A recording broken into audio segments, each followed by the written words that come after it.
ഏതൊരു സ്ത്രീയെ എടുത്താലും അവരുടെ കണ്ണ് കണ്ടാൽ ആ കണ്ണിന് താഴെ ഒരു വലിയ ദുഃഖത്തിൻ്റെ സാഗരം ഒളിപ്പിച്ച് വെച്ചിട്ടാണ് ഓരോ സ്ത്രീകളും നടക്കുന്നത്. അവരാ പൊങ്കാലയിൽ അവർ ഇരിച്ചു കളയുന്ന അവരുടെ കണ്ണുനീരും ദുഃഖവും എല്ലാമാണ്.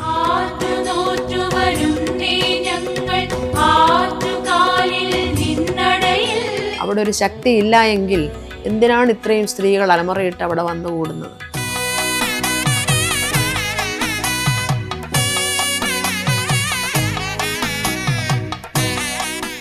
ചേച്ചി, ഇപ്പോൾ സ്ത്രീകളുടെ ശബരിമലയാണ്, അവിടെ അമ്മമാർക്കാണ് അവിടെ ഏറ്റവും കൂടുതൽ പ്രാതിനിധ്യം ആ ദിവസം.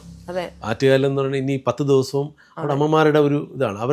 അവരുടെ കയ്യിലാണ് ഈ എല്ലാ സംവിധാനങ്ങളും ഉള്ളത്. അല്ലെങ്കിൽ അവരാണത് നയിച്ചുകൊണ്ട്, ആ ഭക്തരാണിത് നയിക്കുന്നത്. അവിടെ ഈ പൊങ്കാല അടുക്കുന്ന സമയത്ത് അവിടെയുള്ള വീട്ടുകാരെടുക്കുന്ന എഫേർട്ട്, അവർ ആ വീടുകളിൽ വന്ന് പൊങ്കാലയിടുന്ന സ്ത്രീകൾക്ക് വേണ്ടി ഒരുക്കുന്ന ഭക്ഷണം, ജാതി മത ഭേദമന്യേ, അതെ, ജാതി മത ഭേദമിന്നേ അവർ ചെയ്യുന്ന ഇസ്ലാം സഹോദരങ്ങള് വെള്ളം കൊടുക്കുന്നു. അതാണ് നമ്മൾ കണ്ടുപിടിക്കേണ്ടത്.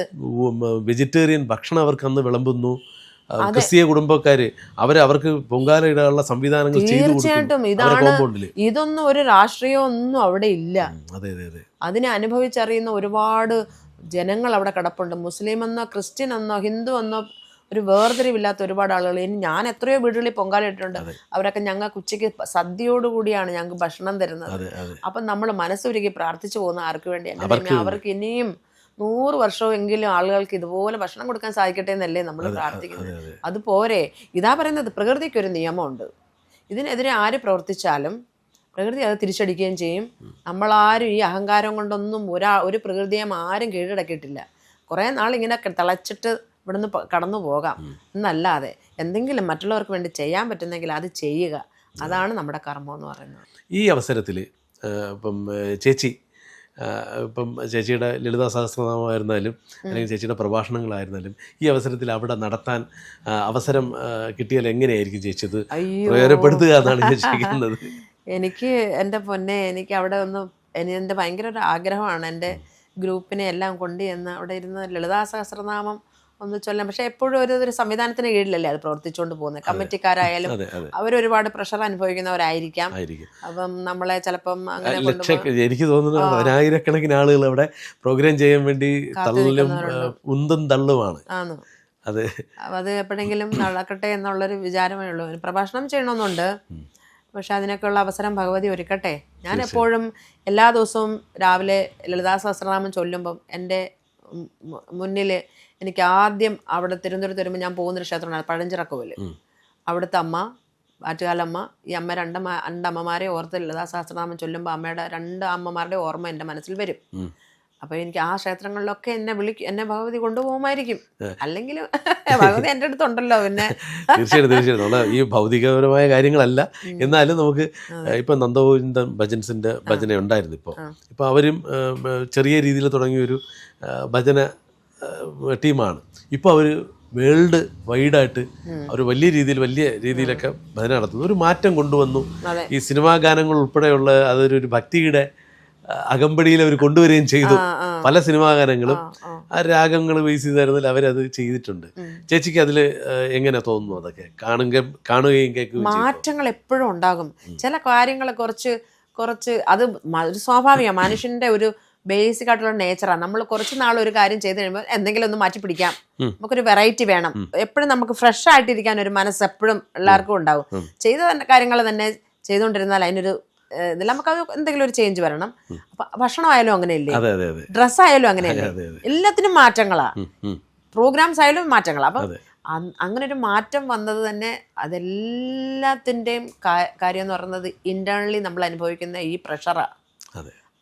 എല്ലാ ക്ഷേത്രങ്ങളുടെയും ക്ഷേത്ര ഭാരവാഹികൾ, അവിടെ കൂടുന്ന ഭക്തജനങ്ങൾ, അവരെല്ലാം അനുഭവിക്കുന്ന ഒരു മാനസികാവസ്ഥയുണ്ട്. അതിനൊക്കെ ദൈവം, പ്രപഞ്ചം, ഞാൻ പറയട്ടെ, നമ്മൾ എന്താണോ ഇന്റൻഷൻ മുകളിലേക്ക് കൊടുക്കുന്നത് അതിൻ്റെ ഒരു റിഫ്ലക്ഷൻ എപ്പോഴും നമുക്കുണ്ടാകും. പ്രകൃതി തരുന്ന ഇതാണ്.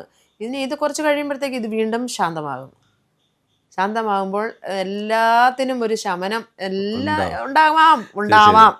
തീർച്ചയായും എല്ലാം മാറട്ടെ. നമ്മുടെ സമൂഹം എല്ലാം നന്നായി.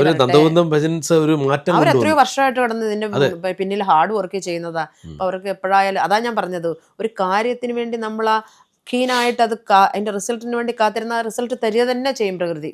അതെ അതെ അതെ, അതാണ് നന്ദഗോവിന്ദം. പിന്നെ ഞാനൊക്കെ ഈ ഫീൽഡിൽ നിൽക്കുന്ന എനിക്ക് ഒത്തിരി അനുഭവങ്ങളുണ്ടാകും. അതേപോലെ കളഞ്ഞിട്ട് പോവാൻ തോന്നത്തില്ലല്ലോ നമുക്കറിയാവുന്ന ഇത്. ഇപ്പൊ ചേച്ചി ഇപ്പൊ പല ഗാനമേളക്കാരും അവര് ഗാനമേള മതിയാക്കിയിട്ട് ഇപ്പൊ ഭജൻസിലേക്ക് തിരിഞ്ഞിരിക്കുകയാണ്. എനിക്ക് പേഴ്സണലി അറിയാവുന്ന ഒരുപാട് ടീമുകളുണ്ട്. അവരെല്ലാവരും ഇപ്പൊ ഭജൻസിലേക്ക് ഫോക്കസ് ചെയ്തേക്കാണ്. അപ്പം ഇതിന്റെ പിന്നിൽ ബിസിനസ് ആണോ എന്ന് എനിക്കറിയില്ല, എന്നാൽ അവർക്ക് ഭക്തിയാണോ എന്ന് അറിയില്ല. ഞാൻ ബിസിനസ് എന്ന് പറഞ്ഞാലേ പൈസ വേണമല്ലോ. വേണം. മനുഷ്യൻ എപ്പോഴും ഭക്ഷണം കഴിച്ചും വസ്ത്രം ധരിച്ചും സാറ്റിസ്ഫൈഡ് ആയാൽ മാത്രമേ ആത്മീയതയും കൂടെ ഉണ്ടാവൂ. അല്ലാതെ വിശന്നിരിക്കുന്ന ഒരാളുടെ മുമ്പിൽ ആത്മീയത പറഞ്ഞിട്ട് എന്ത് കാര്യം? ഒരു കാര്യമില്ല. അപ്പം പൈസയും വേണം. കലാകാരന്മാർ ജീവിക്കാനുള്ളൊരു വഴിയും കൂടെ തന്നെയാണ്. ഒരാളെ നമുക്കൊരു കർമ്മം ചെയ്തു കൊടുത്തു, അതിന് റിസൾട്ട് കിട്ടി, അതിന് ഇച്ചിരി പ്രതിഫലം കിട്ടി, അതൊന്നും തെറ്റൊന്നുമല്ല. അപ്പൊ സന്തോഷം. ഈ പറയുന്നവർക്ക് നമുക്ക് എന്ത് വേണോ പറയാം. അതെ, ഞാനൊക്കെ വളർന്നു വന്നത് ഇങ്ങനെ ആളുകൾ തന്ന പൈസ കൊണ്ടല്ലേ, അല്ലാതെ എനിക്ക് എന്ത് ജോലി ഉണ്ടായിരുന്നു? പാടുന്നു, ഉത്സവപ്പറമ്പിൽ പോയി കമ്മിറ്റിക്കാർ പിരിച്ചു തരുന്ന പൈസ കൊണ്ട് എൻ്റെ വീട്ടിൽ കൊണ്ടുവന്ന് എൻ്റെ കുട്ടികളെ ചെലവിന് കൊടുത്ത് അവരെ വളർത്തി പഠിപ്പിച്ച്.